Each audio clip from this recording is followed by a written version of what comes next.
Dans ce solo d'humeur russe pour actrice émotionnellement élastique, on suit Anna, une comédienne fantaisiste qui adore Tchekhov, et elle nous balade dans ses souvenirs de théâtre. Moi, j'apprends le théâtre au cours Florent. Je vis dans un studio de 8 mètres carrés. Je tire franchement le diable par la queue. Dans ses souvenirs, elle convoque toute une galerie de personnages assez croustillants. Un jour,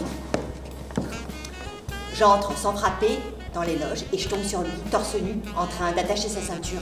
Il se change pour répéter en costume. Je découvre une poitrine velue et des épaules musclées, le cliché absolu de l'attraction virile.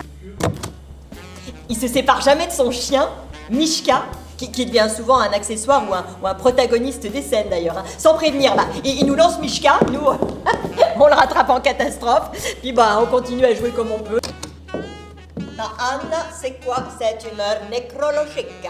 Arrête ton cirque. L'art, la scène surtout, est un domaine où il est impossible de ne pas faire de faux pas. Ah non, Anton, tu me fais pas le coup de l'écrivain descendu de son 19e pour me donner des conseils, là. La petite silhouette d'Irina est perdue sur le grand plateau du théâtre. Comme si on était à la fois dans l'immensité du désert polaire de son cœur et en plan serré sur ses yeux secs.